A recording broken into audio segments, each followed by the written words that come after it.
सभी भक्तवृंदों को जो भी पांडव उपस्थित भक्तजन है यथास्थान खड़े हो जाए। भागवत जी का आरती प्रारंभ होगी। आइए चले श्री भागवत जी की आरती की तरफ। श्री ज्वाला मालिनी नमः, रत्नेश्वरी नमः, चंद्रमा मनसो जात चक्षुः, सूर्यो अजायत, श्रोत्राद्वायुष्य प्राणस्य मुखाग्निर्जायत। भगवान की आरती, पापियों को पाप से है तारती। भागवत भगवान की है आरती, पापियों को पाप से है तारती। भागवत भगवान की है आरती आरती पापियों को पाप से है तारती।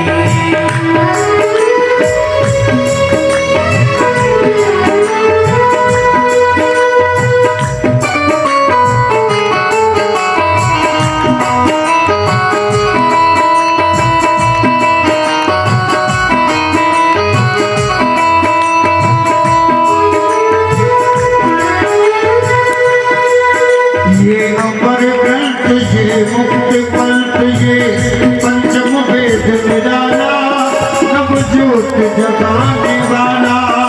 ये अमर ग्रंथ ये मुक्ति पंथ ये पंचम वेद निराला नव ज्योति जगाने वाला।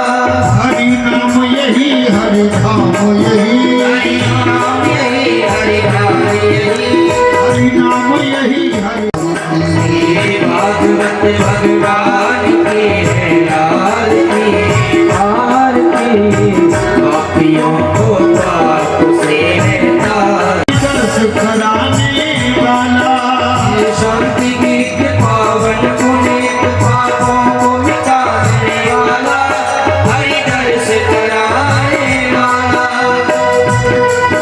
ये सुख करनी ये दुख हरनी ये सुख करनी ये दुख हरनी सुख करनी ये दुख हरनी ये सुख करनी ये दुख हरनी।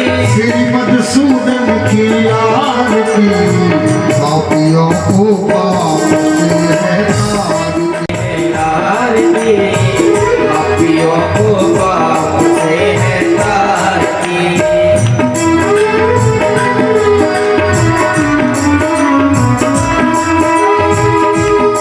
ओ ये मधुर बोल जगबंद खोल सन्मार्ग दिखाने वाला बिगड़ी को बनाने वाला।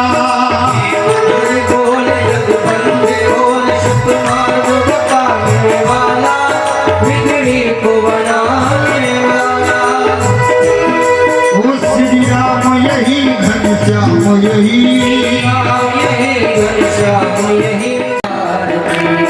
पापियों को पाप से है तारती। पापियों को पाप से है तारती। पापियों को पाप से है तारती। पापियों को पाप से है तारती। स्तौ वृक्षाल्यः जलेन शीतलीकरणं पुष्पै देवाभिवन्दनम् यज्ञमयजन्त देवाः स्तानि धर्माणि प्रथमान्य तन्नः देहनागं महिमानः सजन्त यत्र पूर्वेः चाद्याः शाय विद्महे वासुदेवाय धीमहि तन्नो विष्णुः प्रचोदयात्। नानासुगन्धि पुष्पाणि यथा कालोद्भवानि च पुष्पाञ्जलिर्मया दत्ता गृहाण परमेश्वरः।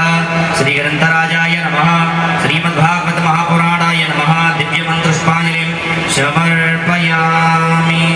बोले श्रीमद्भागवत महापुराण की व्यास भगवान की श्री परीक्षित जी महाराज की श्री सुखदेव भगवान की सदुर्देव भगवान की रमण बिहारी लाल की आज के आनंद की जय जय श्री राधे श्याम। सभी भक्तगण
सद्गुरु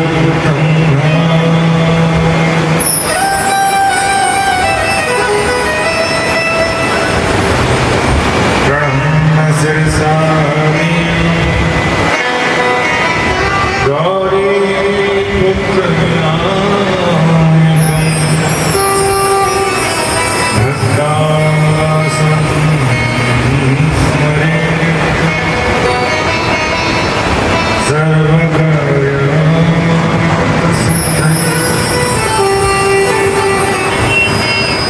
नारायणं नमस्कृत्यं नरं चैव नरोत्तमं देवीं सरस्वतीं व्यासं ततो जयमुदीरये।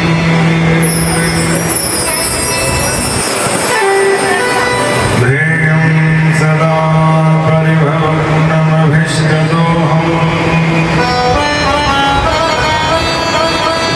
तीर्थास्पदं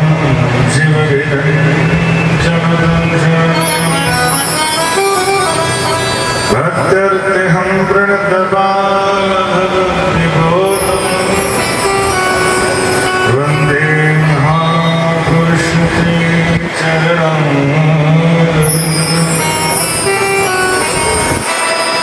वैशीविघोषितकरां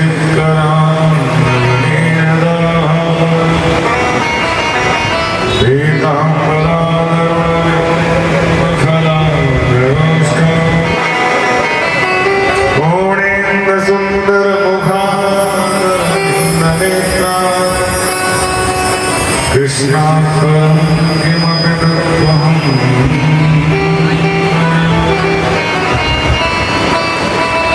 हे कृष्ण करुणा सिन्धु दीनबन्धो जगन्पते गोपेश गोपिका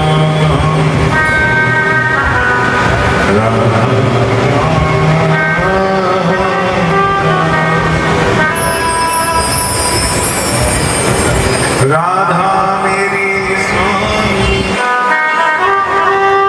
मेरा हृदयदास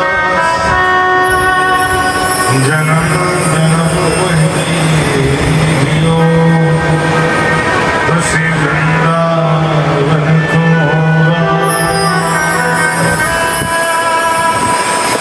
जन्म जन्म वही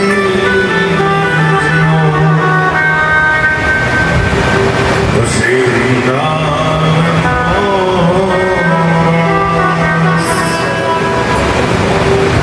जनम जनम जियो तो श्री वृंदावन को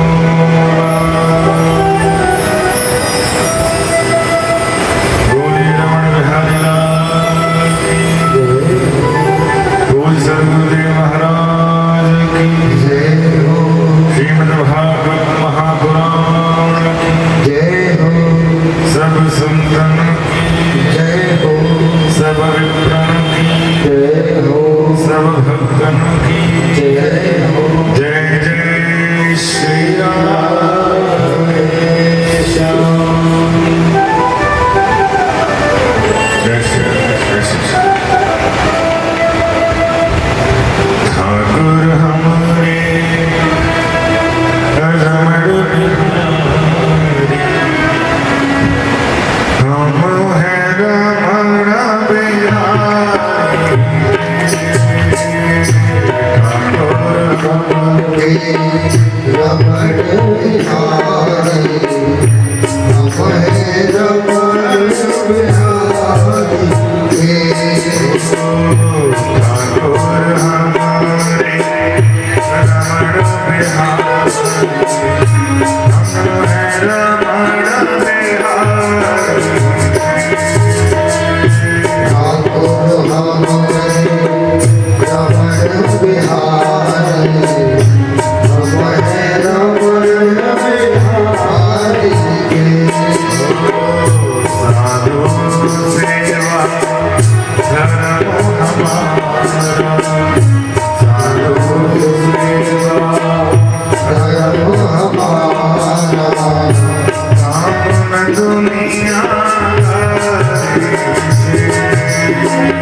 साधु सेवा धर्म हमारा कामन दुनिया तारी से कोई भला कहे बुरा कहे हम हो चुके रमण बिहारी कोई भला कहे या बुरा कहे हम हो चुके रमण बिहारी के कोई भला कहे बुरा कहे हम हो चुके सद्गुरु प्यारे कोई भला कहे या बुरा कहे हम हो चुके सतगुरु प्यारे के साधु सेवा धर्म हमारा साधु सेवा धर्म हमारा कामन दुनिया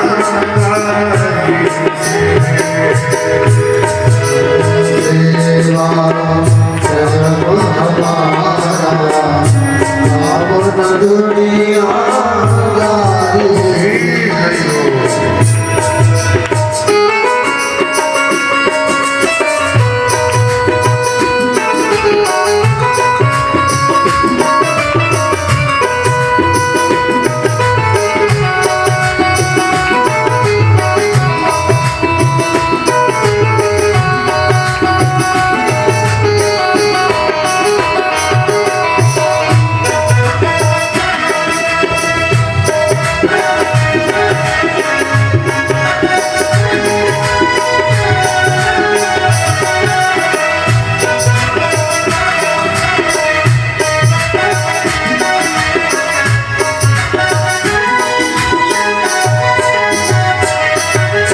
ठाकुर हमारे गैया मैया हम हैं गैया मैया के ठाकुर हमारे गैया मैया हम है गैया मैया के ठाकुर हमारे यमुना मैया हम हैं यमुना मैया के ठाकुर हमारे यमुना मैया हम है यमुना मैया के गैया धर्म हमारा कामन दुनिया दारी के गैया धर्म हमारा कामन दुनिया दारी से ओ यमुना सेवा धर्म हमारा कामन दुनिया दारी से यमुना सेवा धर्म हमारा कामन दुनिया दारी से भला कहे चाहे बुरा कहे कोई भला कहे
हो चुक रमण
भगवान श्री कृष्ण की वाणी में भरपूर थे, शब्द में भरपूर थे, प्रेम में भरपूर थे। श्रीमद् भागवत जी के चरणों में भरपूर बंधन और इस भागवत पांडव में उपस्थित सभी विप्र शक्ति, संत शक्ति, मातृ शक्ति, पितृ शक्ति और कथा प्रांगण में उपस्थित सभी भगवत भक्तों को श्रेयास कृष्ण जय जय श्री राधे राधे बोलने में कंजूसी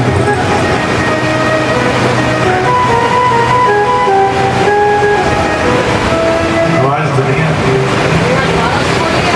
जय जय श्री ये है प्रभाव। ये प्रभाव जब बना रहेगा, वाणी से राधा नाम जब उच्चारित होगा तो राधा नाम भले ही हम पुकारे लेकिन दौड़ कर कौन आएगा? बैक सपोर्ट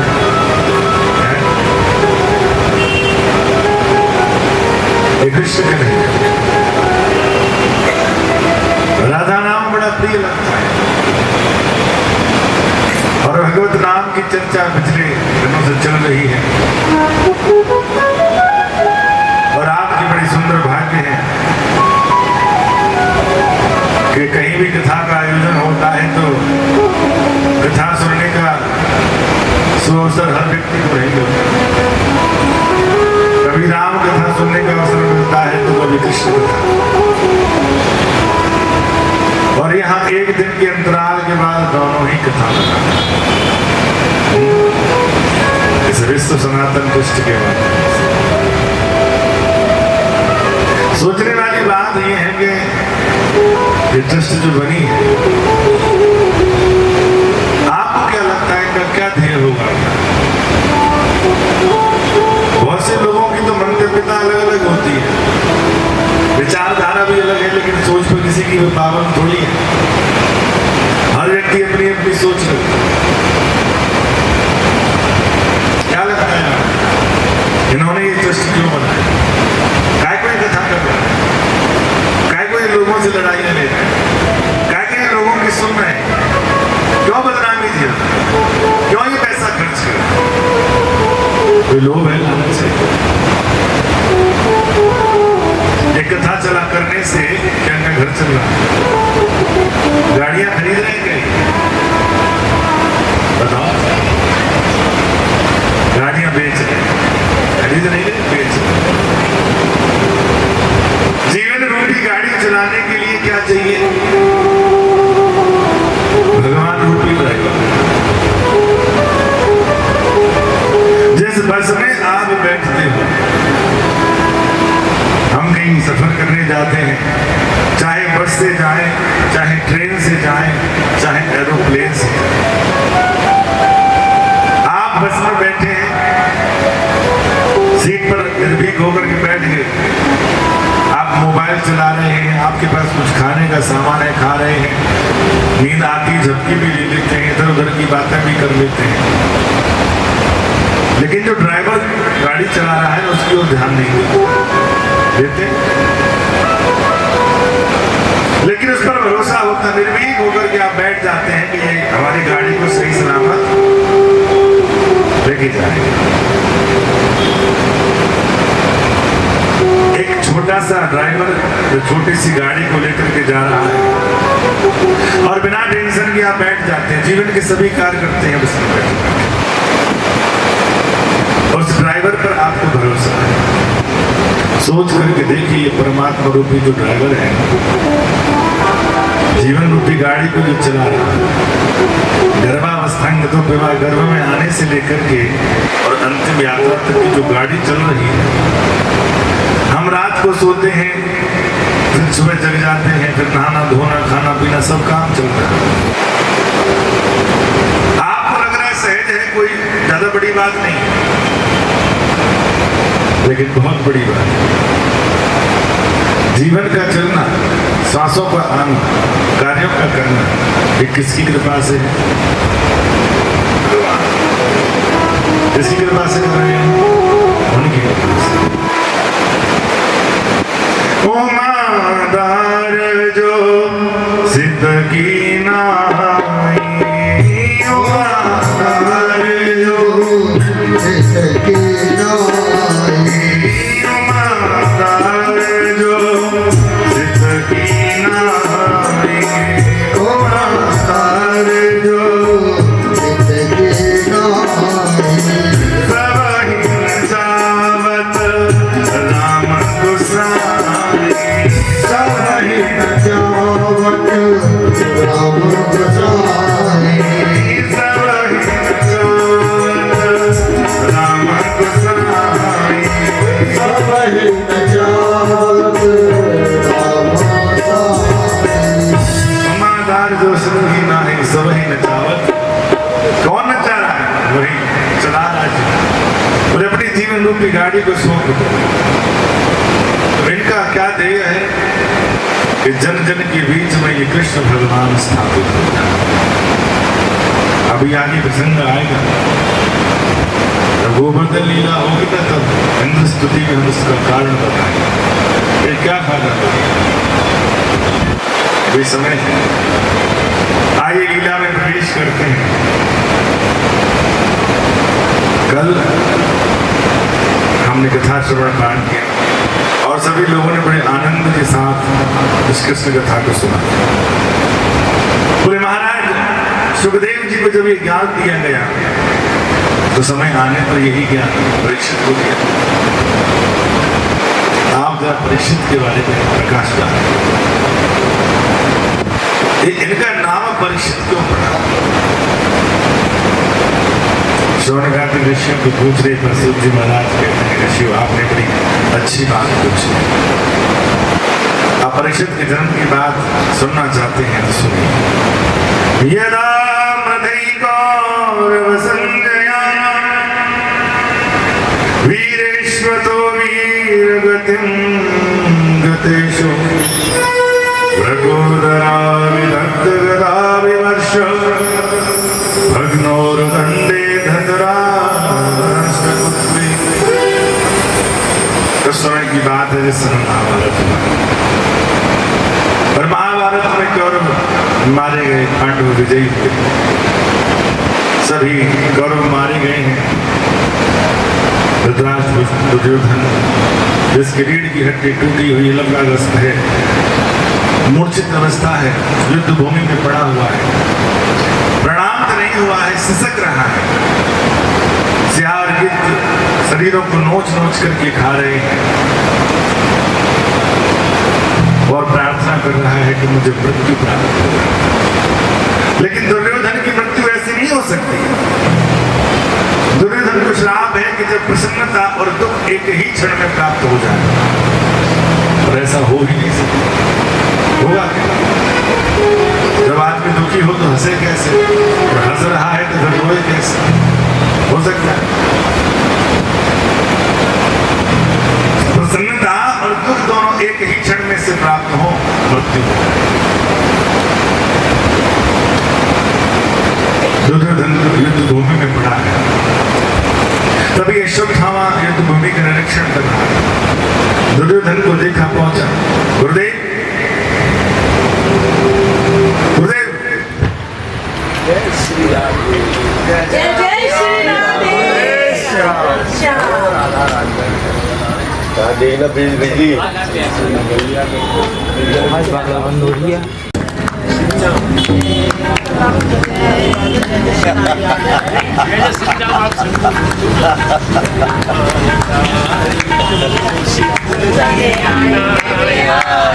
राधे राधे आएंगे बिहारी, आएंगे बिहारी, चले आएंगे बिहारी। जय जय श्री राम।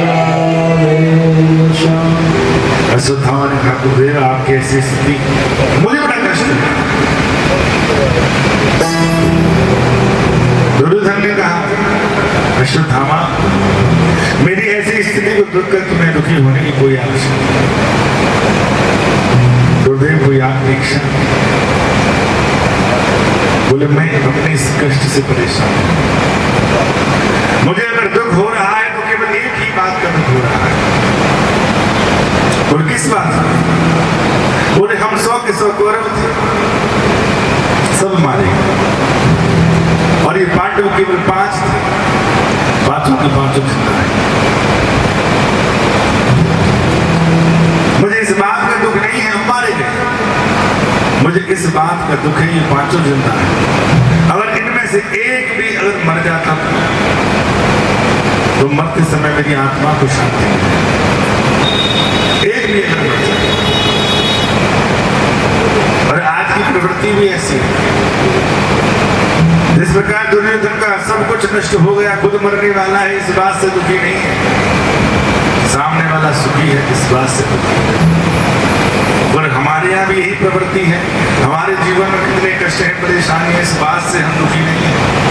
सामने वाला प्रसन्न कैसे है, इस बात से ज्यादा, इस बात से परेशानी ज्यादा होती है।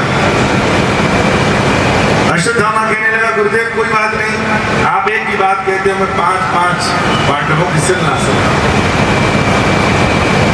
दुर्योधन ने कहा, अश्वत्थामा पांडवों को मारना कोई साधारण बात नहीं। गुरुदेव एक बार आप आज्ञा तो करो, जहां तलवार काम नहीं करती वहां सुई काम कर जाती। दुर्योधन ने कहा ठीक है, 5 न मार सके तो कम से कम एक आध को तो मार के लिया। रात्रि के अंधकार में अश्वत्थामा पांडवों के शिविर की ओर बढ़ा, और भगवान को पता था ये होने वाला। पांचों पांडवों को लेकर के भगवान बोले, भैया इस युद्ध में बहुत हानि हुई है, तो युद्ध भूमि का निरीक्षण करने, ऐसा नहीं हो कि हमारी सेना का कोई जवान वहां जीवित हो और हमने तो छोड़ दिया। पांचों पांडव वहां से गए। पांचों पांडवों के जो पुत्र थे बिल्कुल अपने पिता की तरह, वो पांचों पुत्र अपने पिता के सैन कक्ष में आकर बिस्तर कर रहे। और रात्रि के अंधकार में जैसे अश्वत्थामा शिविर में आया, पांचों बालकों को सोते हुए देखा, तो अश्वत्थामा ने देखा कि ये पांचों पांडव सो रहे। रात्रि के अंधकार में चेहरे साफ दिखाई, और उस पापी ने तलवार लेकर के पांचों बालकों के सिर धड़ से अलग कर दिया। पांचों बालकों के सिर को हाथ में पकड़ा, हाथ में पकड़ करके भागता हुआ युद्ध भूमि में गया, चिल्लाने लगा, अरे गुरुदेव, आप कह रहे थे कि एक भी पांडव मारा जाए तो मुझे प्रसन्नता होगी, तुम एक की बात करते हो, देखो मैंने तो 5-5 पांडवों का बताया। दुर्योधन को विश्वास नहीं हुआ बोले पांडव साधारण नहीं है, कैसे मार सकते? इसके पिता ने तो इसको खुद धनुर विद्या नहीं सिखाई, शस्त्र विद्या नहीं सिखाई, लेकिन प्रसन्नता के साथ भागता हुआ आ रहा है, तो हो सकता है कुछ कर दिया। पांचों बालकों के सिर को लेकर के जैसे ही वो दुर्योधन के पास आया, रात्रि का अंधकार, चेहरे बिल्कुल दूर से पांडवों के जैसे लग रहे थे। दुर्योधन को बड़ी प्रसन्नता हुई, वाह अश्वत्थामा, तूने आज मेरी मृत्यु को सफल बना दिया, पांचों पांडवों का वध कर दिया, आज मेरे हृदय को बड़ी संतुष्टि हुई है। अश्वत्थामा बोला, देखो गुरुजी, आप कह रहे थे कि एक पुराना 5 पास लेकर के आया हूं। जैसे ही अश्वत्थामा ने सिरों को और पास किया, दुर्योधन ने गौर से देखा, अरे मूर्ख, ये तूने क्या? अरे ये पांडव नहीं है, पांडवों के पुत्र हैं, तूने तो हमारे वंश का ही नाश किया। एक ही पल में प्रसन्नता, दूसरे ही पल में जब कष्ट मिला, दुर्योधन ने वही प्राण त्याग दिया। अब जैसे ही अश्वत्थामा ने सुना ये पुत्र है, हाथ से सिर छूट गया। और इधर जैसे ही द्रौपदी शिविर में आई, पांचों बालकों को लहूलुहान देखा, रोने लगी, विलाप करने लगी। द्वारकाधीश और पांचों पांडव जैसे ही लौट करके आए हैं, बालकों के मृत शरीरों को देखा, जानकारी की कैसे हुआ। तब सैनिकों ने कहा, महाराज, अब से थोड़ी देर पहले हमने अश्वत्थामा को शिविर के आसपास देखा। अर्जुन कहने लगे, गोविंद, ये और किसी का काम नहीं, अश्वत्थामा ने किया, ये अश्वत्थामा का ही काम है। मैं संकल्प लेता हूं, उसको जीवित नहीं छोड़ूंगा। भगवान को साथ लेकर के जैसे अश्वत्थामा के पीछे पड़े, आगे आगे अश्वत्थामा, पीछे पीछे भगवान में सवार होकर के जा रहे हैं। अश्वत्थामा घबरा गया कि अर्जुन आज पकड़ेगा तो मारेगा जरूर, जीवित नहीं छोड़ेगा। काम ही ऐसा किया। भागते भागते अश्वत्थामा ने क्या किया?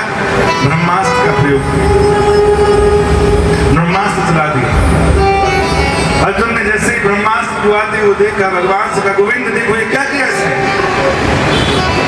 भगवान कहते हैं, अर्जुन इसने ब्रह्मास्त्र चलाया। बोले मैं क्या करूं अब? और जिस प्रकार विष की औषधि विष होती है, एक कांटे को दूसरे कांटे से निकाला जाता है, ऐसे ही इस ब्रह्मास्त्र को शांत करने के लिए तो मैं भी ब्रह्मास्त्र चला रहा हूं।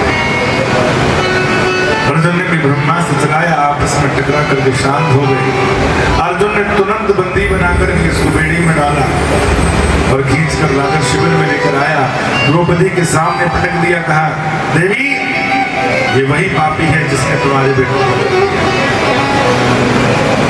जैसे ही अश्वत्थामा को बेड़ियों में जकड़े हुए देखा, द्रौपदी रोने लगी, चिल्लाने लगी, बेड़ियों को खोलने लगी।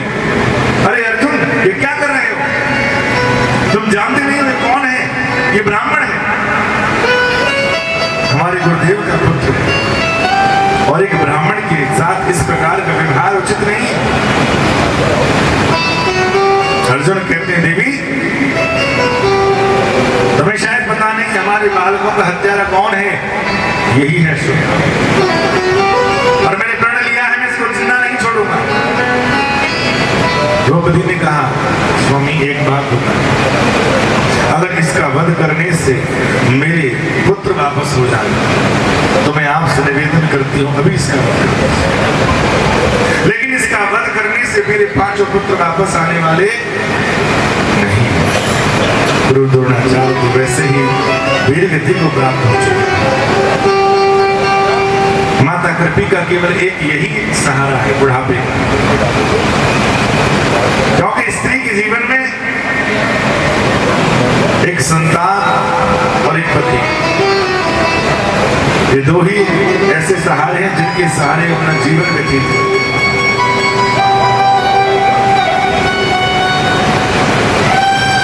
पति नहीं होता तो स्त्री को दुख होता है, और संतान नहीं होती तो दुख होता है।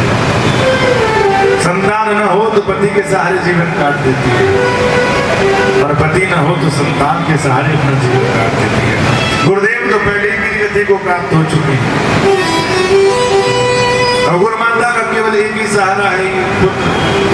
और आप जानते नहीं है ब्राह्मणों के साथ दुर्व्यवहार करना नहीं चाहिए, अपमान नहीं करना चाहिए, छोड़ दो। अर्जुन ने भगवान की ओर देखा, कहा कृष्ण अब तुम ही बताओ क्या करें।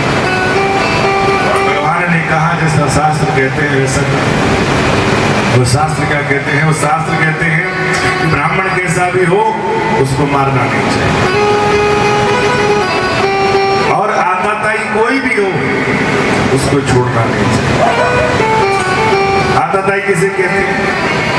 आताताई कहते हैं जो गांव में आग लगाने वाला। आताताई उसे कहते हैं जो विष देकर के मारने वाला। आताताई वही उसके कहते हैं जो स्त्री और बालकों को लूटने वाला होता है। आताताई उसे कहते हैं जो मारने की इच्छा से हाथ में शस्त्र उठाने वाला। तो कोई भी छोड़ना नहीं चाहिए। अर्जुन कहने लगा द्वारकाधीश जैसे तुम टेढ़े हो वैसी टेढ़ी बात करते हो। एक तरफ तो कहते हो ब्राह्मण कैसा भी हो उसे मारना नहीं है, और आताताई कोई भी हो उसे छोड़ना नहीं है, और मारना भी नहीं है छोड़ना भी नहीं है। बात समझ में नहीं आई। युधिष्ठिर जी महाराज कहने लगे अर्जुन मैं इनकी बात को समझ गया, ये क्या कहना चाहते हैं? बोले क्या कहना चाहते हैं? बोले ब्राह्मण पूजनीय है, सम्माननीय है, इनका वध नहीं करना। कहते हैं सम्माननीय व्यक्ति का अपमान करके समाज से बहिष्कृत करना ही उसका अपमान है, उसकी मृत्यु है। अश्वत्थामा के आधे सिर के बाल मोड़ दिए, आधी दाढ़ी मूंछ मोड़ दी, ब्रह्ममणि को निकाल करके लात मार करके शिविर से बाहर फेंक। जहां बालकों का वध किया था मृत्युदंड मिलना चाहिए था, केवल सिर के बाल काट करके भगा दिया। अब सिर के बाल कोई ऐसे थोड़ी जो बाद में ना आए, 10-15-20 दिन के बाद फिर आ जाए। यहाँ अश्वत्थामा को कृतज्ञ होना चाहिए था कि जहां मुझे मृत्युदंड मिलना था आज जिंदा छोड़ दिया। जीवित छोड़ने के बाद भी मन में जो बदले की भावना थी और जागृत थी। अब मन में संकल्प किया इन पांडवों ने मेरा अपमान किया है, मैं इनके संपूर्ण वंश का नाश कर। लेकिन विचार करने लगा वंश में बचा ही कौन बचाए वंश? 5 बालकों का वध मैंने पहले ही कर दिया। लेकिन विचार आया अभिमन्यु की पत्नी उत्तरा, वो अभी गर्भवती है। आपको पता जब चक्रव्यूह में डाल करके अभिमन्यु को मारा जा रहा था, 5 पांडव खड़े खड़े देख रहे थे। द्वारकाधीश भगवान भी खड़े हुए, कौरव एक एक करके अभिमन्यु को मार रहे हैं, और भगवान द्वारकाधीश सब पर खड़े खड़े मुस्कुरा रहे हैं। भीम जी भगवान द्वारकाधीश की इस मुस्कुराहट को देख रहे थे। अभिमन्यु को जब वीर गति प्राप्त हुई, युद्ध को विराम दिया गया, 5 पांडव जब शव के पास पहुंचे हैं, शरीर के छोटे छोटे टुकड़े कर दिए। कम से कम 200 बार उसको मारा गया, 200 बार उस पर प्रहार किया। परिवार का कोई व्यक्ति ऐसा नहीं है जिसकी आंख में आंसू आए। उसके शरीर के छोटे छोटे टुकड़ों को उठाते समय सभी की आंखों से आंसू आए। कितने निर्दयी है ये कौरव, हमारे वंश का कितना बुरी तरह से। भीम ने द्वारकाधीश की ओर देखते हुए कहा कृष्ण मुझे तुमसे ऐसी उम्मीद नहीं थी। कैसी उम्मीद? बोले जब इस अभिमन्यु को मारा जा रहा था तो मैं देख रहा था तुम्हारे होठों पर मुस्कुराहट। यहाँ पूरा परिवार गम में डूबा हुआ है और तुम मुस्कुरा रहे थे।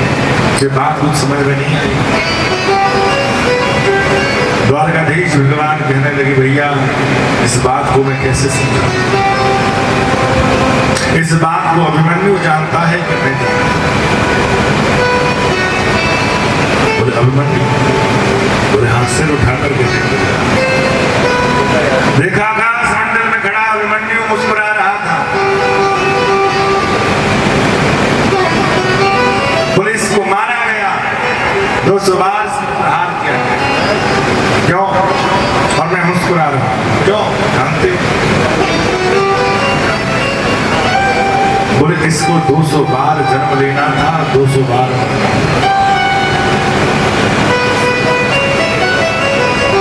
सारे जीवन की जो पीड़ा आगे मिलने वाली थी वो मैंने एक ही बार में इसको दे क्या दे दी? सारे जीवन की पीड़ा मैंने एक ही बार में इसको दे दी। कभी कभी ऐसा हो जाता है कि हमारे जीवन में जब विपरीत परिस्थितियां आती हैं तो आदमी घबरा जाता है, रोने लगता है, विकल हो जाता है, परेशान हो जाता है।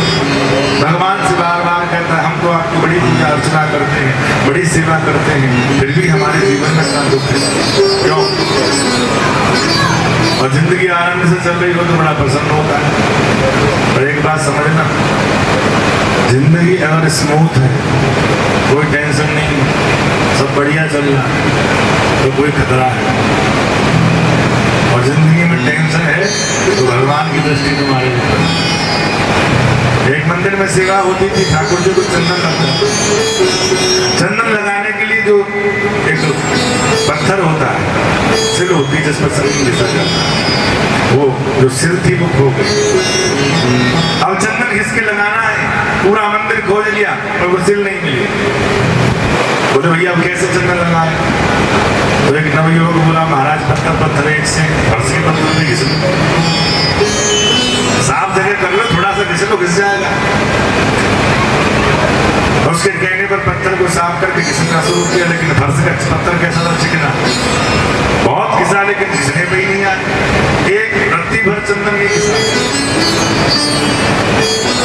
लोग परेशान होने लगे, ज्यादा खोजबीन की तो वो पत्थर मिल गया। बोले मिल गया, मिल गया। और जैसे इस पत्थर पर थोड़ा सा जल डालकर घिसना शुरू किया, थोड़ी सी ही रगड़ से बहुत सा चंदन निकला। पुजारी जी कहने लगे कुछ बात समझ में आई तुम्हारे? बोले क्या? बोले जीवन रूपी चंदन को अगर महकाना है, घिसना है, तो जिंदगी में थोड़ी खुरखुराहट जरूरी है। चंदन कब निकलेगा? जब खुरदरापन आएगा, थोड़े से कष्ट आएंगे, थोड़ी सी परेशानी आएगी, तो क्या होगा? तो जीवन रूपी असली चंदन प्रकट होगा। और जहां जिंदगी स्मूथ चल रही है, आराम से चल रही है, कोई टेंशन नहीं है, तो मान लो कुछ ना कुछ घटना है, थोड़ा सा कष्ट मिल रहा है, इसका मतलब कुछ पाप नष्ट हो रहा है और पुण्य आने वाला है, इसीलिए थोड़ी सा जीवन में कष्ट। ऐसा था हमारे विचार के उत्तरा का गर्भ बाकी है, ब्रह्मास्त्र साधा उत्तरा की ओर प्रहार कर, और जैसे ही उत्तरा की ओर प्रहार किया, उत्तरा ने जैसे ही ब्रह्मास्त्र को देखा, भागी भागी सी द्वारकाधीश के पास गई। पाहि पाहि महायोगी देव देव जगत्पते नान्यं तद्भयं पश्ये यत्र मत्तु परस्परम्। द्वारकाधीश के चरणों में जाकर लेट गई। हे गोविंद, हे द्वारकाधीश, हे माधव, हे नंदन, मेरी रक्षा, मेरी रक्षा क्या करेंगे? मेरे गर्भ की रक्षा करें, मैं मर जाऊं मुझे कोई कष्ट नहीं है, लेकिन मेरे गर्भ का बालक नहीं।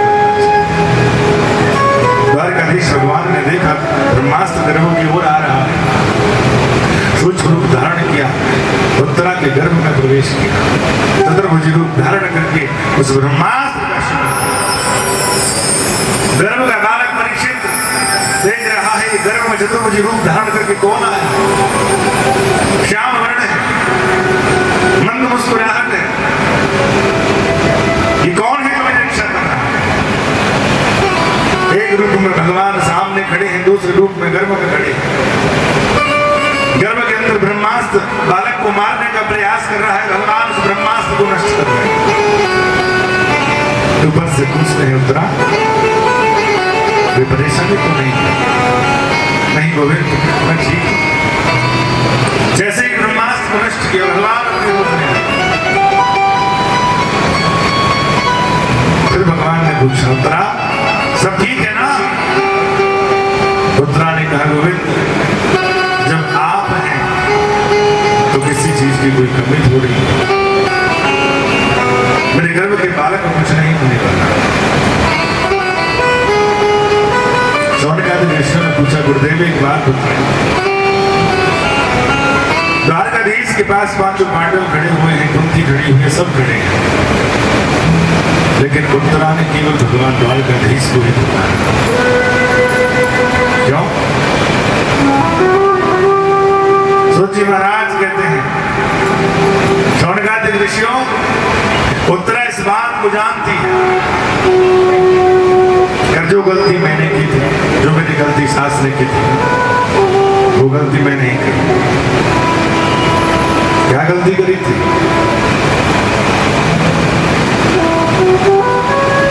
बताओ। द्रौपदी ने क्या गलती करी थी?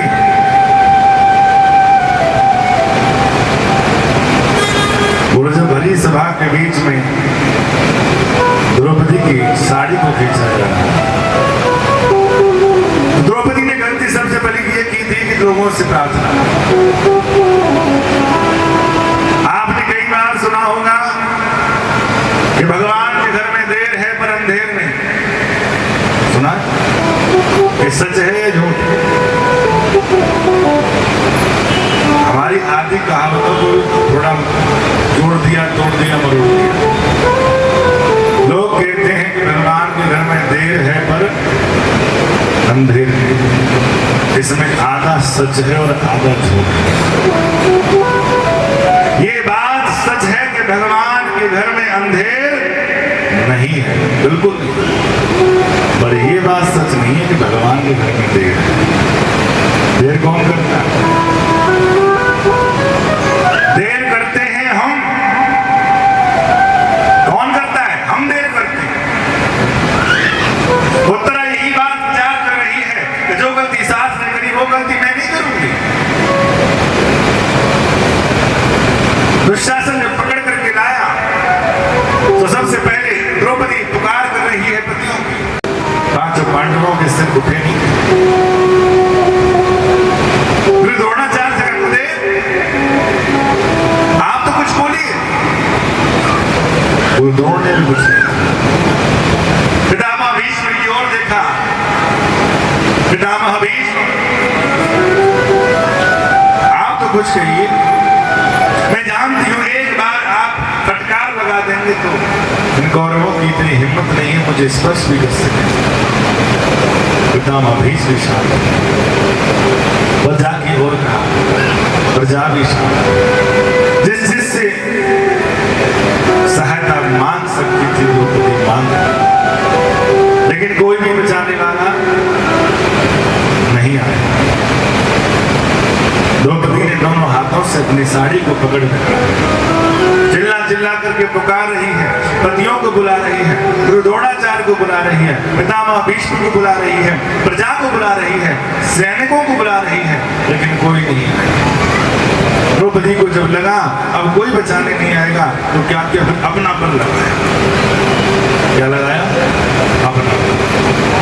और जब देखा कि दुशासन के अंदर 10,000 हाथियों का बल है, अब मेरा भी बल काम नहीं आएगा। जब तक आदमी के अंदर बल होता है अपनी सुरक्षा करने का भरपूर प्रयास है, और जब सारे प्रयास छूट जाते हैं ना तो द्रौपदी ने क्या किया?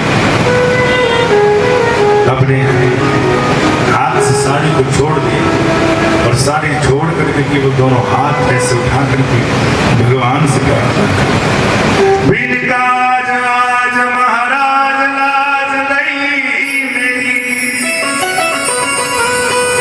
दुख हरो द्वारिकाधीश शरण में दुशासन वंश कठोर महादुखदाई,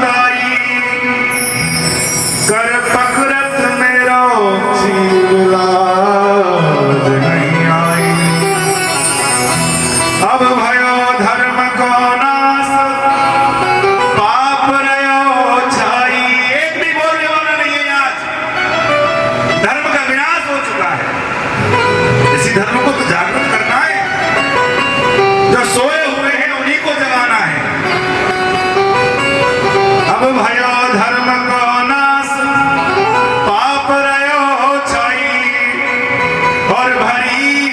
सभा के बीच नार बिलखाई। अब आओ हे जगदीश, कोशिश कर रही है मैं बचा दूं। अब आओ हे जगदीश, करो नहीं देरी। इधर उधर थोड़ा सा देखा कि कोई तो शायद बचा ले। फिर कहा अब आओ हे जगदीश, करो नहीं देरी, और दुख हरो द्वारिकाधीश शरण में। जैसे ही कहा अब मैं छोड़ रही हूं उस लाज को, अब तुझे बचाना है तो आके बचाना है। आप यकीन मानिए द्रौपदी को बस कहने की देर हुई है, उसको आने की देर नहीं। हमें बुलाने में देर होती है, उसको आने में देर नहीं होती है। क्यों? उसको आने के लिए कहीं से भागना नहीं पड़ता। हरि व्यापक सर्वत्र समाना, प्रेम से प्रकट हो।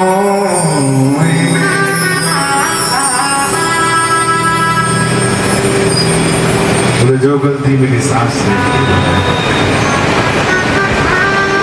भगवान आए।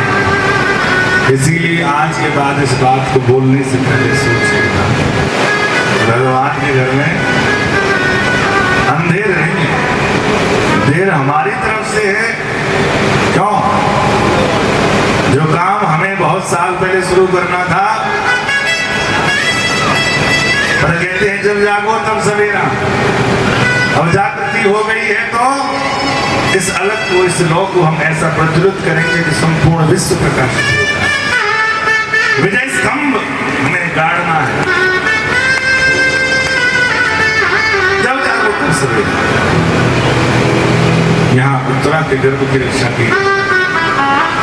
भगवान कहते हैं बुआ अब तो सब कुछ ठीक हो चुका है, तुम्हें राजपाट मिल गया, सब कुछ मिल गया, मुझे भी द्वारकावासी प्रदक्षिण। जैसे ही जाने की बात कही उन्होंने कहा बेटा तू जाने की बात कर रहा है, और कृष्ण मैंने सुना है तू भगवान है।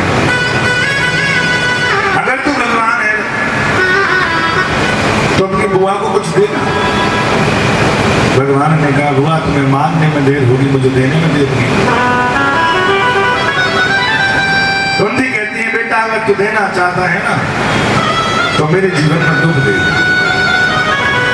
एक दुख समाप्त ना हो उसके बाद दूसरा दुख प्रारंभ। दुख की बात जैसे ही सुनी द्वारकाधीश कहने लगे अरे बुआ तेरा पूरा जीवन दुख में व्यतीत हो गया। आज सुख के पल आए, सुख की घड़ियां आई तो तू क्या कहती है दुख दे दो। अरे मांगना है तो वैभव मांग, मांगना है तो राजपाट मांग। जो तू मांगेगी वो देने के लिए तैयार हूं, दुख नहीं दे सकता। दुख क्यों मांग रही है तू? वो दुख इसलिए मांग रही हूं जब जब मेरे पास दुख था, जब मैं कष्ट में थी, परेशानी में थी, तब तब तू मेरे साथ था। लेकिन आज जब मेरे जीवन में सुख आ रहा है तो तू जाने की बात कर। तो मुझे ऐसे सुख की कामना नहीं है जिससे तू मेरे जीवन से चला जाए। बस मैं तो यही चाहती हूँ कि मेरे जीवन में दुख बने रहे, तेरी याद बनी रहे, तू बना। मांगा है मैंने शाम से वरदान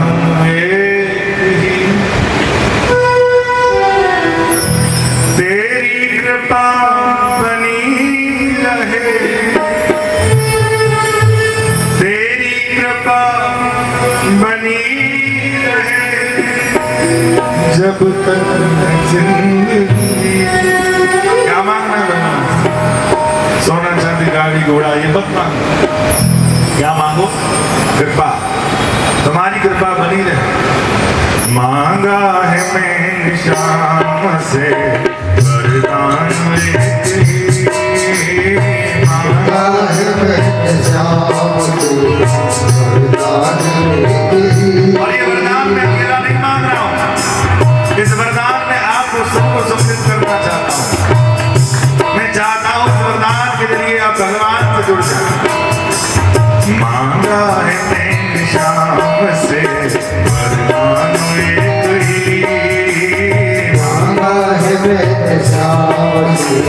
वरदान एक ही तेरी कृपा बनी रहे, तेरी कृपा बनी रहे जब तक है जिंदगी। मांगा है मैंने शाम से वरदान एक ही। मांगा है मैंने श्याम से वरदान एक ही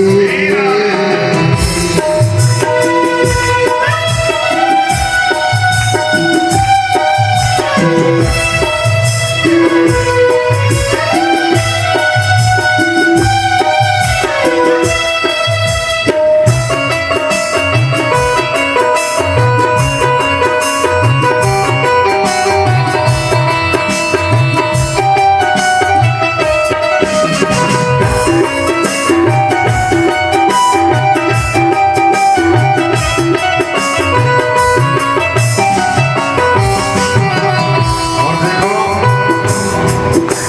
जिस पर प्रभु की कृपा हो जाती है सारे काम अपने आप प्रारंभ हो जाते हैं। जिस पर प्रभु का हाथ था वो पार हो गया। जिस पर प्रभु का हाथ था वो पार हो गया जिस पर प्रभु का हाथ था वो पार हो गया। जिस पर प्रभु का हाथ था वो पार हो गया जो भी शरण में आ गया वो धन हो गया। जो भी शरण में आ गया वो पार हो गया जो भी शरण में आ गया वो धन हो गया। जो भी शरण में आ गया वो पार हो गया जिसका भरोसा शाम पे डूबा वो फिर नहीं। जिसका भरोसा शाम पर वो फिर नहीं मांगा है मैंने शाम से वरदान एक ही। मांगा है मैंने श्याम से वरदान एक ही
किस्मत की बात है।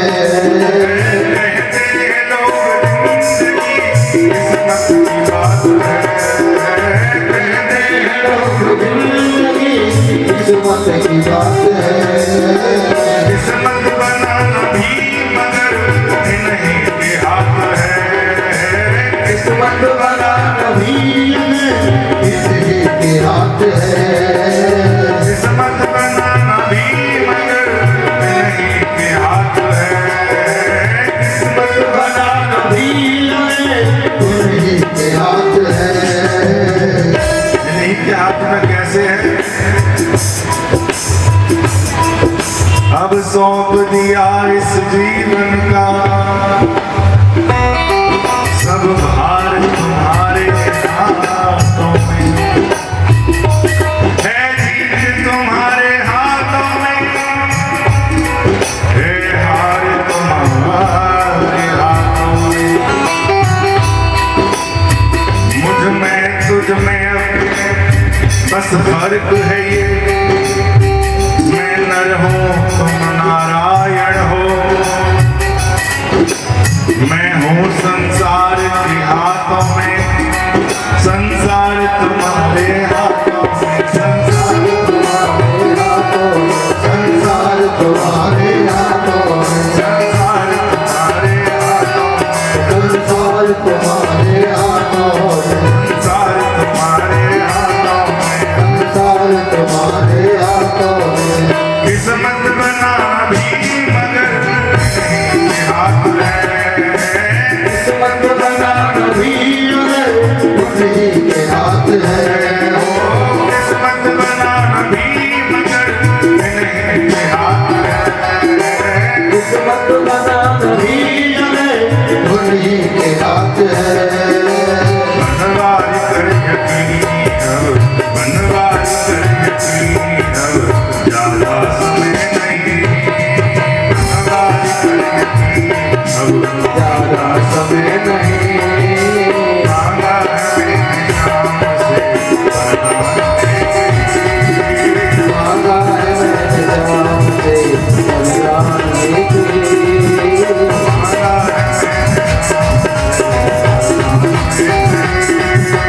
मांगा है मैंने जान से बलिदान की। तेरी कृपा बनी रहे। तेरी कृपा बनी रहे। तेरी कृपा बनी रहे। तेरी कृपा बनी रहे। जब तक बलिदान की।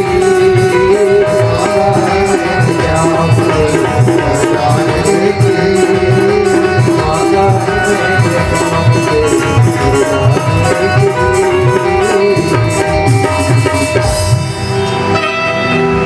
मांगा है मैंने श्याम से वरदान मेरी।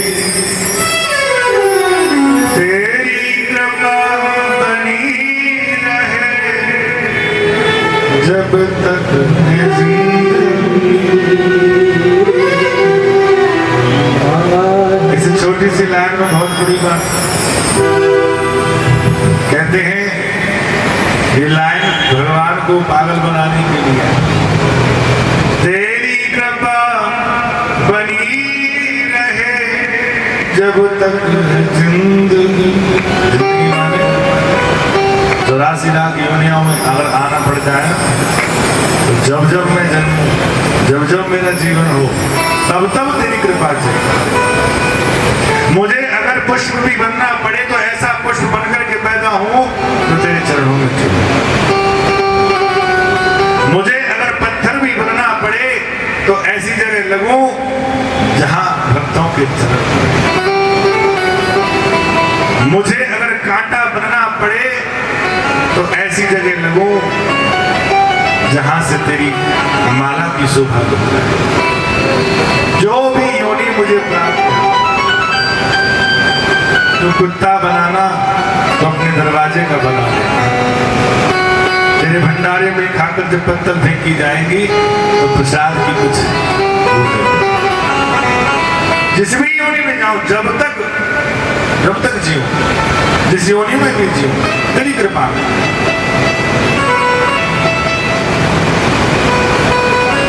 कुंती ने कहा तो द्वारकाधीश रुक गए। रात को देखा युधिष्ठिर जी परेशान है, पूछने लगे दादाश्री कैसे परेशान, बड़े भैया कैसे परेशान, क्या बात। युधिष्ठिर जी महाराज कहने लगे द्वारकाधीश देखो हमारे युद्ध के कारण कितने लोग मारे, राज्य मिला हमें, राजा बने, हम मारे गए। तो जो ज्ञान भगवान ने अर्जुन को दिया वही ज्ञान दिया, लेकिन समझ में नहीं आ। समझ में क्यों नहीं आ रहा कि जब तक सुनने वाले के हृदय में सुनाने वाले के प्रति श्रद्धा और समर्पण न हो तो सुनाने वाला कितना भी बड़ा उपदेश देता रहे, उसकी कोई बात समझ में नहीं आती है। माँ बाप बेचारे जिंदगी और समझाते हैं अपनी औलाद को, औलाद की समझ में नहीं आती, और बाहर का व्यक्ति उसी बात को समझा तो तुरंत समझता। बताओ, यार दोस्त कोई बात बताते हैं, किसी पड़ोसी कोई बात बताते उसको समझ लेते, लेकिन घर वाले बताते वो समझ नहीं आता। अब समझ में क्यों नहीं आता? 3 लोग ऐसे हैं जो जिंदगी में आपकी बात समझ ही नहीं सकते, ना आपको समझ सकते। पहले हैं आपके अड़ोसी पड़ोसी, आप कितने भी बड़े पद पर पहुंच जाओ, कितनी भी बड़ी हस्ती बन जाओ, कितना भी ज्ञान अर्जन कर लो, उनकी दृष्टि में वही बालक है जो सदैव हमारे सामने घूमता है। अरे हमने देखो अच्छा पैसे बोतल खिलाओ, नाक टिकती रहती जाती, अब बने हुए बताओ। दूसरे हैं आपके रिश्तेदार, उनकी दृष्टि में भी वही भाव है। और तीसरी है तुम्हारी पत्नी, आप कितने बड़े पद पर पहुंच जाओ, बाकी सब समझदार है। अब यहाँ भाव क्या है? यहाँ भगवान का भाव नहीं है, गुरु का भाव नहीं है, यहाँ भाव है मामा के बेटे का। भाई है छोटा, समझा। भगवान समझ के किसी बड़े के द्वारा ज्ञान दिलवाया जाएगा तभी समझ में आएगी। प्रातः काल होते ही युद्ध भूमि में पहुंचे, ना पितामह भीष्म पड़े हुए हैं बाणों की सैया पर। 5 पांडव कुंती द्रौपदी गए, पितामह भीष्म को देखा, पितामह भीष्म ने नमस्कार किया, स्वागत किया, आइए। मैं इस लायक तो नहीं हूँ कि आपका स्वागत कर सकूं, लेकिन अभिवादन कर सकूं। 5 पांडवों को देखा तो भगवान ने युधिष्ठिर जी महाराज से कहा कुछ पूछना हो तो पूछ लीजिए। युधिष्ठिर जी महाराज कहते हैं दादाश्री आप तो सभी जानते हैं मुझे राजपाट की जिम्मेदारी दी गई है, राजा बनाया गया है, मेरे लिए कुछ ज्ञान पर कोई बात बहुत मुझे बताई, वो तुम्हारे लिए ज्ञान की बातें बोले हाँ, जिससे मैं राज्य चलाने में सामर्थ्यवान हो सकूं, मेरी राज्य चलाने में कोई दुविधा ना आए। दान धर्मान राज धर्मान मोक्ष धर्मान विभाग श्री धर्मान भगवत धर्मान समास व्यासयोग। दान धर्मान राज धर्मान मोक्ष धर्मान विभाग सह स्त्री धर्मान भगवत धर्मान, 5 धर्म सिखाए। सबसे पहला धर्म सिखाया दान। दान का प्रारूप क्या है? जिंदगी में केवल वस्तुओं का संचय नहीं करना है, जो जो वस्तुएं हमारे पास में है उनका उद्देश्य पूरा कब होगा? जब वो दान में दी जाए। और ये दान देने की प्रवृत्ति केवल मानव के पास है और किसी के पास नहीं। दे सकते हो कि नहीं दे सकते? और किसी के अंदर ये प्रवृत्ति नहीं है जो देने की हो। देने की प्रवृत्ति केवल मानव की है। 4 पुरुषार्थ जो बताए हैं उसमें भी कहा गया है अर्थ धर्म। अर्थ को दो, किसके लिए? धर्म के लिए। धर्म से कामनाओं की पूर्ति, कामना से मोक्ष की प्राप्ति। प्रगट 4 पद धर्म के कलिम हुए प्रधान, एक के विद दीजिए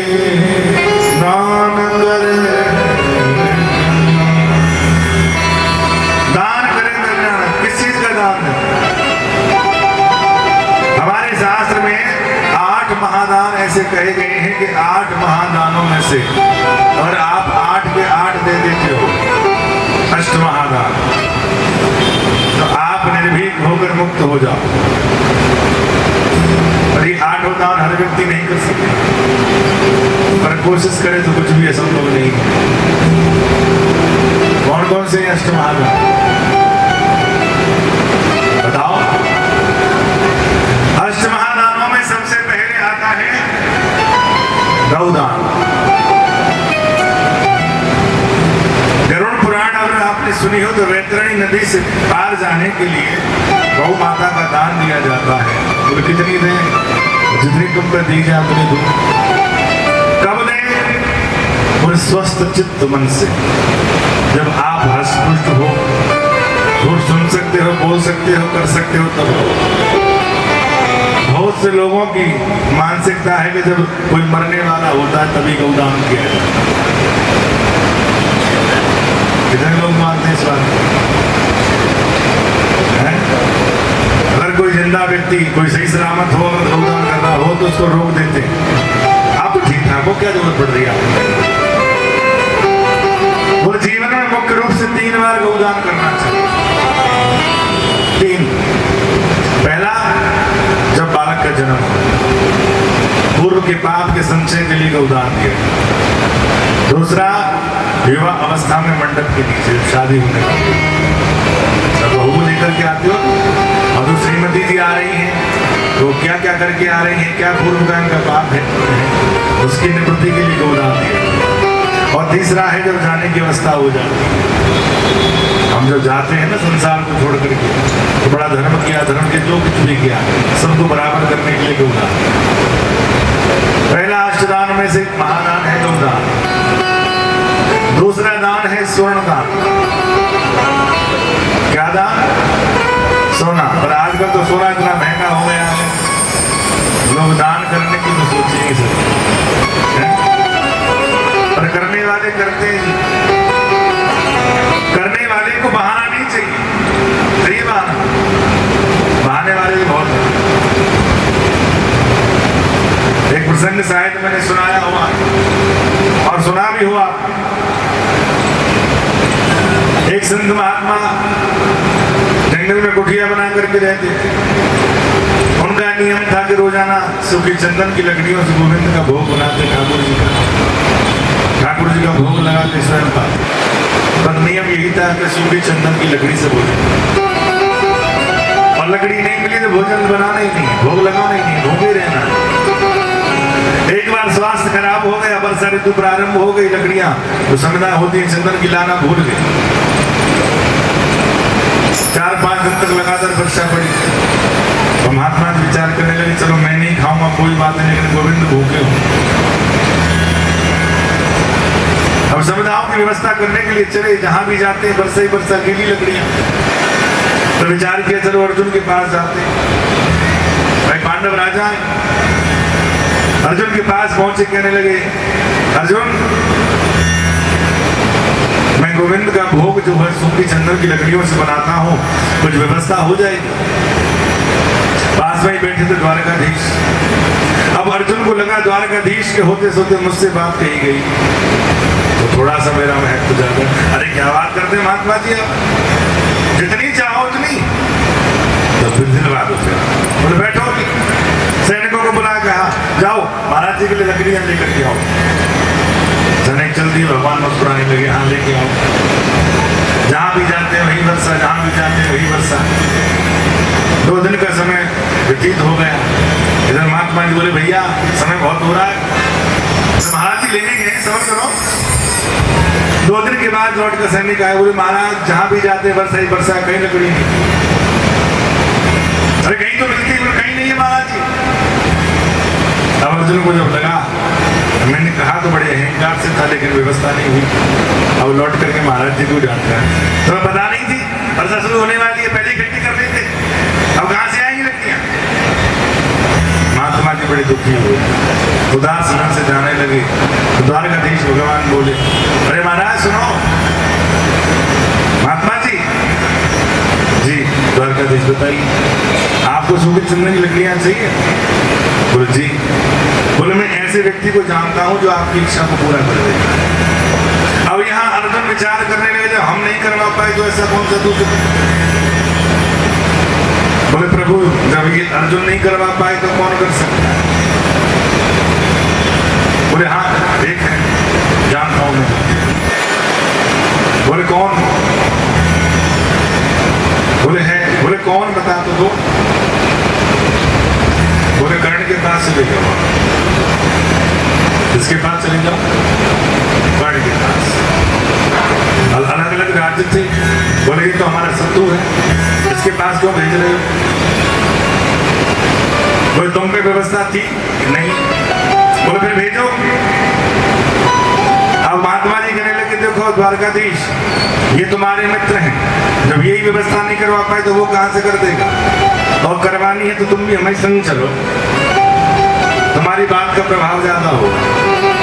अब अर्जुन द्वारकाधीश महात्मा जी के साथ गए, कर्ण के दरवाजे पर पहुंचे, दरवाजा खटखटाया, कर्ण बाहर आए, दोनों को देखा। अब कर्ण विचार कर रहा है क्या करूं? शास्त्र कहते हैं कि शत्रु भी दरवाजे पर आ जाए तो द्वितीय भैया स्वागत के आइए जी, कैसे आना हुआ बताइए आज? बोले हमारा कोई प्रयोजन नहीं है, ये महात्मा जी हैं, ये गोविंद का ठाकुर जी का भोग बनाते हैं, सूखी चंदन की लकड़ी से बनाते हैं। तो पता है वर्षा प्रारंभ हो गई है और अर्जुन ने भी प्रयास किया था, लेकिन अब अर्जुन देखने लगे जरूरी है बताना फिर, और मिल नहीं पाई। अगर आपके पास कोई व्यवस्था हो तो आप बताओ। बोले बस इतनी सी बात? अर्जुन विचार करने के लगा, हाँ हाँ तो भी दिखवा ले, कैसे लेके आए? महात्मा जी को बिठाया, अर्जुन को बिठाया, कृष्ण और कृष्ण भगवान को बिठाया। कर्ण गया, धनुष बाण उठाया। अर्जुन विचार करने लगे धनुष बाण लेकर खुद ही जा रहा है और लाएगा कहां से? धनुष बाण लेकर के जैसे पीछे को मुड़ा, जिस मुख्य द्वार पर होकर के वो आए थे वो सूखी चंदन की लकड़ी से बाण उठाया, दरवाजे में मारा, पूरा दरवाजा धराशाही। बोले महाराज इतनी लकड़ियां 2-4 साल बना करके खाओगे तो भी खत्म होने वाली है। और जैसे दरवाजा टूटा, अर्जुन ने कृष्ण की ओर देखा, बोले ऐसी व्यवस्थाएं तो हमारे यहाँ बहुत थी। बोले देने वाले को कभी बताया नहीं जाता कि वो कहां से थे। जिसका मन होता है देने का वो 50 जगह से व्यवस्था करके देता है। तो सोना महंगा है इस बात का बहाना नहीं होना चाहिए। जिसके अंदर देने की सामर्थ्यता होती है, देने का मन होता है, वो दे ही देता है। पहला है गौदान, दूसरा है स्वर्णदान और तीसरा है भूमिदान। आप सामर्थ्यवान हैं, अच्छा हमें रहने के लिए कितना जमीन चाहिए सोचो। यहाँ ऐसे बहुत होंगे जिनके पास 50 प्रॉपर्टी पड़ी होंगी, यहाँ खेत भी पड़े होंगे, जमीन जायदाद पड़ी होंगी, अपना घर भी होगा 400-500 बरगज में, लेकिन उस 400-500 बरगज में मात्र 4x6 का बेड, जिस पर आप चैन से सोते हो, वही भूमि केवल पूरे घर में घूमते हो, डोलते हो, सब जगह सब कुछ करते हो, लेकिन 4x6 के बेड पर ही आप सोते हो। वही चीज आपकी है। और जाने के बाद 3x4-5 का वो जो मिलेगा ना स्थान, वही है तुम्हारा। और उसके बाद क्या है? सब खाया पिया अंग लगेगा, दान धर्म तेरे संग लगेगा, और बाकी बचा सब। आप संपत्तिवान है, सामर्थ्यवान है तो धर्म करिए, दान करिए। भूमि है तो दान करिए। कितनी हो गई चीजें? पहली गऊ, दूसरा स्वर्ण, तीसरा है भूमि, और चौथा क्या है? चौथा है तिल। तिल का दान। तिल का दान देने से नारायण भगवान प्रसन्न होते हैं। तिल भगवान के पसीने से उत्पन्न हुआ है। कैसे उत्पन्न हुआ है? पसीने से। 5वां दान है रुई का दान, कपास का दान, जिससे सर्दियों में लोग स्वेटर दान करते हैं, कोई कंबल देता है, कोई रजाइयां देता है। इससे क्या होता है? देवता प्रसन्न। 6वां दान है अन्नदान। कौन सा? अन्न। अन्नदान करने से, भंडारा खिलाने से। बोले भंडारा तो महाराज जी हमारे पास इतना तो है ही नहीं कि हम खिला सकते। कैसे करें? बोले 1 मुट्ठी आटा ले जाओ, जहाँ कहीं पेड़ हो वहाँ चीटियाँ होंगी, दे दो, चीटियों को भंडारा। 1-8 किलो गेहूं ले लो, दलिया बना लो, मक्का ले लो, दलिया बना दो, बाजरा ले लो, छत पे डाल दो, पक्षियों को भंडारा। 10-5 किलो केला खरीद लो, मंदिरों के लिए डाल दो। जरूरी थोड़ी है कि 5 कुंटल की पूरी सिपा करके बांटो, हमारी सामर्थ्यता थोड़ी है तो थोड़ा करो। यही तो दान। 6वां दान है अन्नदान। 7वां दान नमक का दान। नमक का कर्जा बड़ा मुश्किल से करता है। कौन सा दान? नमक। और एक बात ध्यान बताऊं, कोशिश किया करो कि नमक किसी से कम मंगा करो। अपने आप जाकर के देखो, अगर नमक चाहिए अपने आप ले लिया, नमक मांगना नहीं चाहिए। हमारे यहाँ नमक को क्या कहते हैं? ब्रज में क्या कहते हैं? नमक नौर नहीं कहते, हमारे यहाँ ब्रज में कहते हैं नमक को राम रस। क्या कहते हैं? कोई मांगना है तो राम रस बोल दिया करो, नमक मत बोला। मिर्च को कहते हैं लंका, गुड़ को कहते हैं मंगलिक। गुड़ जो होता है उसे कहते हैं मंगलिक। एक बार हमने पर्चे में लिख के दे दिया 250 ग्राम मंगलिक। अब यजमान बेचारा परेशान और दुकान वाला भी परेशान। बोले महाराज सब सामान इकट्ठा हो गया है तो तुम्हें एक ही चीज नहीं मिली। बोले क्या? बोले मंगलिक क्या होता है? बोले मंगलिक माने होता है गुड़। हमारे यहाँ पहले जब भी कोई शुभ काम होता था, मंगल का काम होता था, तो पहले सबसे पहले गुड़ इस्तेमाल क्या करते थे? आजकल तो ये रबड़ी और चमचम और पहले क्या लेते? गुड़ लेते थे, सबसे शुभ मांगलिक कार्य को करने का, उसे हम कहते हैं मंगलिक। 7वां दान होता है नमक का और 8वां दान होता है लोहे का दान। किसका दान? लोहे का। ये यमराज की प्रसन्नता के लिए दिया जाता है।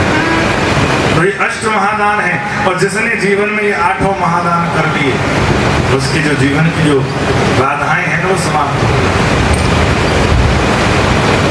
कोशिश करो कि ये अष्ट महादान होता है।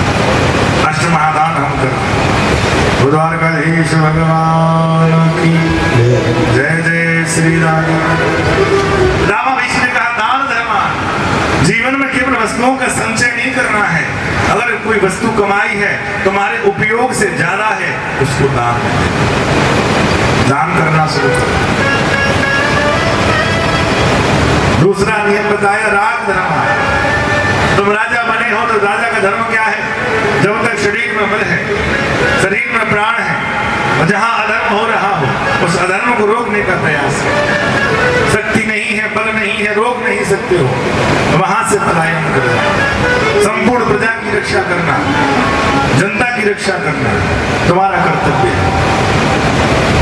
जैसे ही ये बात पितामह भीष्म ने कही, पीछे खड़ी द्रौपदी हंसने लगी। और जहां द्रौपदी हंसी है, पितामह भीष्म शांत हो गए। पितामह भीष्म को शांत देख करके द्रौपदी भी गंभीर हो गई।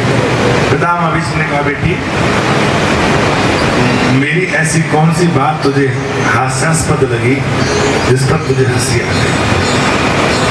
तू जानती है 58 दिन हो गए मैं इस बाणों की सैया पर पड़ा हूँ। मेरे शरीर से रक्त की एक एक बूंद निकल चुकी है। असहनीय पीड़ा मेरे शरीर में है। मैं तेरे पति को यहाँ राजधर्म सिखा रहा हूँ और तुझे मेरी बातों पर हंसी आ रही है। द्रौपदी घबरा गई। बता हंसी, ऐसी कोई बात नहीं, वो तो बस ऐसे ही थोड़ी सी हंसी। बोले नहीं बेटी, जो कुलवती स्त्रियां होती है ना वो व्यर्थ में नहीं हंसती। अगर तुम हंस रही हो उसका भी कोई कारण है, बताओ वो क्या कारण है? द्रौपदी ने बार बार मना किया।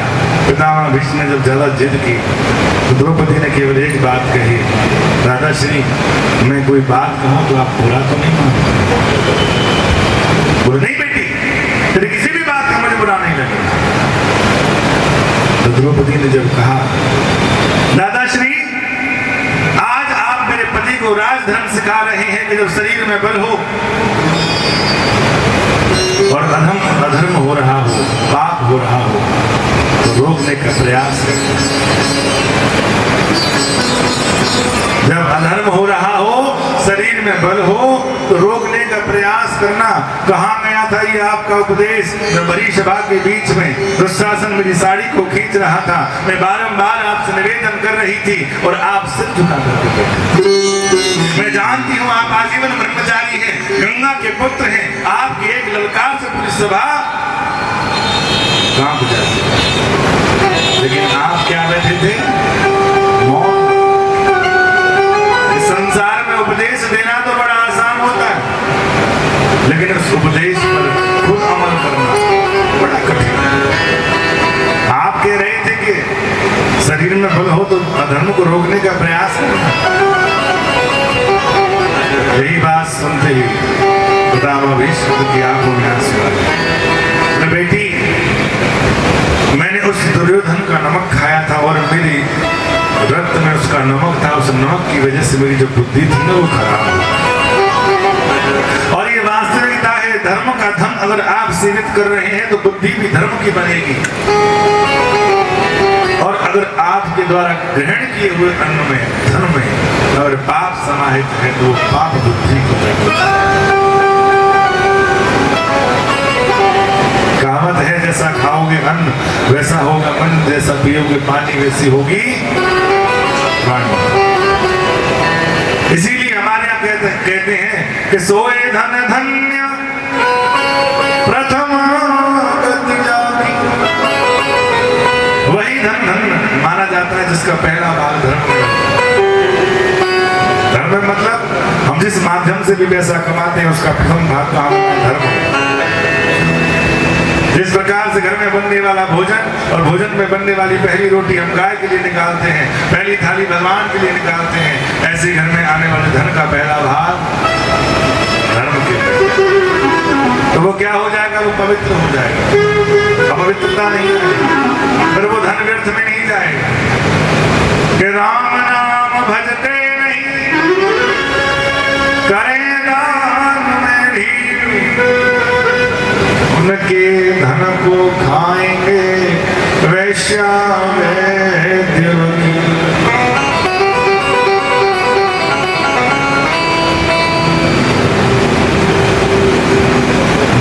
इसी कारण से मैं कुछ बोल नहीं और मैं जुबानों की सैया पर पड़ा हूं, उसी बाप का परिचित।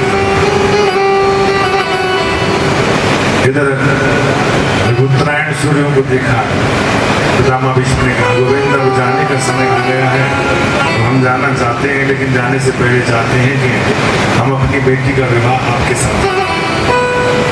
भगवान कहने लगी दादाश्री आप तो आजीवन ब्रह्मचारी थे, ये बेटी कहाँ से आ? बोले हमारी एक बेटी है मती, हम चाहते हैं उसका विवाह तुम्हारे साथ। मती मानी बुद्धि। भगवान ने कहा दादाश्री समति में तो बड़ी इच्छाएं होती हैं, तृष्णाएं होती हैं, मैं ऐसे कैसे स्वीकार कर सकता? द्वारका देश की बात सुनकर के पितामह भीष्म ने कहा कि समति में कोई इच्छा नहीं, तृष्णा है। मते रूप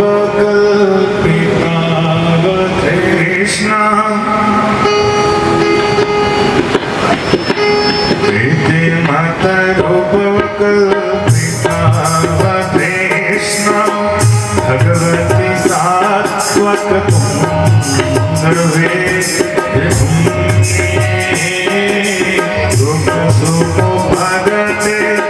बचे तुम भगति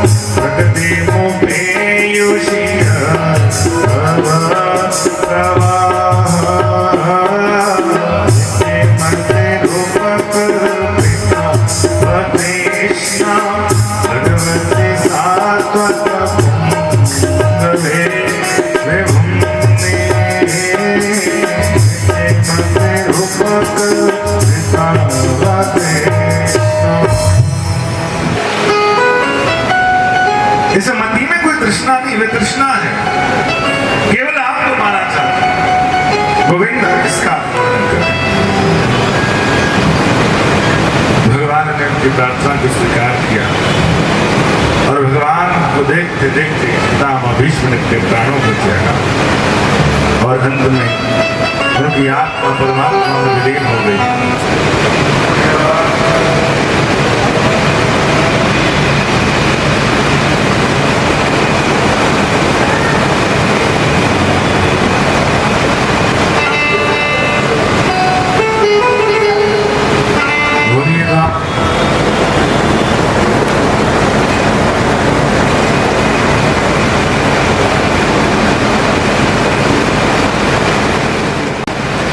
द्वारकाधीश भगवान की जय।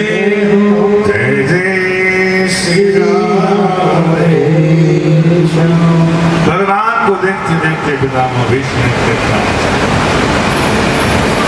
अच्छा, कौन कौन चाहता है कि जब हमारे प्राण निकले तो भगवान हमारे सन्मुख है? सपना है ही हो जाए भगवान खड़ी। प्राण प्रयाण समये कफवात पित्तै कंठावरोधन विधस्मरणम् कुतस्ते। प्राण जब निकलने वाले होते हैं तो क्या होता है? प्राण प्रयाण समये, जब शरीर में से प्राण निकलने वाले होते हैं ना, कंठावरोधन, ये कंठ जो है अवरुद्ध हो जाता है। कफवात पित्तै, कफवात और पित्त से हम बोलना चाहते हैं लेकिन बोल नहीं पाते। कंठ से स्वर नहीं निकले। मृत्यु के समय शब्द सुनाई देना बंद हो जाता है, ध्यान रखना। घर वाले खूब बोलेंगे राम नाम, लेकिन तुम्हारे कान में एक भी शब्द नहीं जाएगा। बोलना चाहोगे तो आवाज नहीं निकलेगी। जीवन में एक ही काम ऐसा था जो सबसे ज्यादा सुलभ था। कौन सा काम?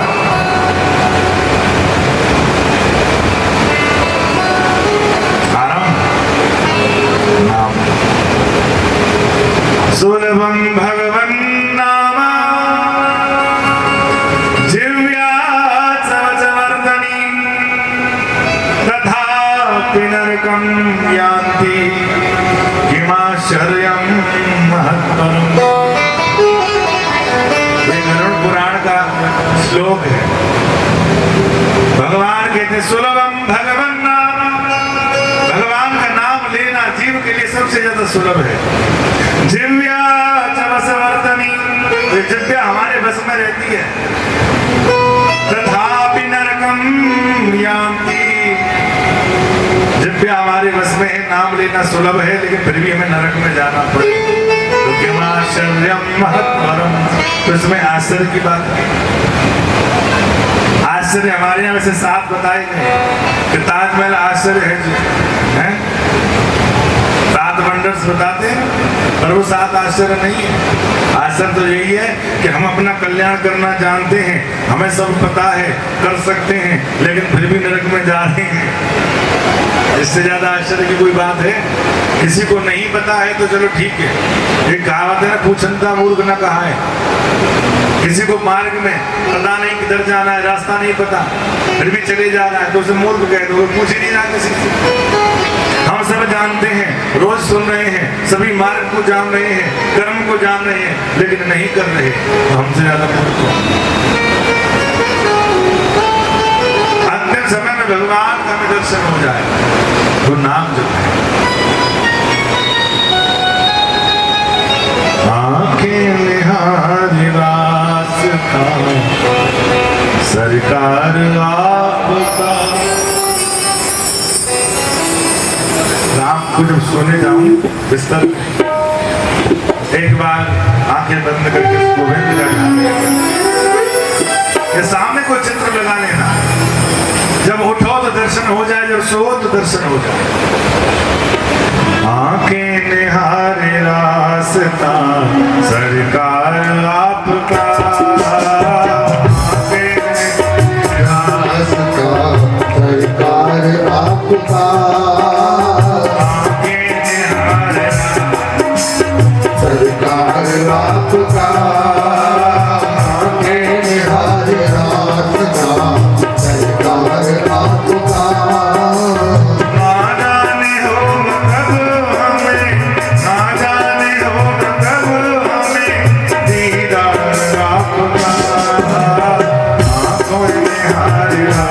अपना सरकार आपका आपके बिहार आसरा सरकार आपका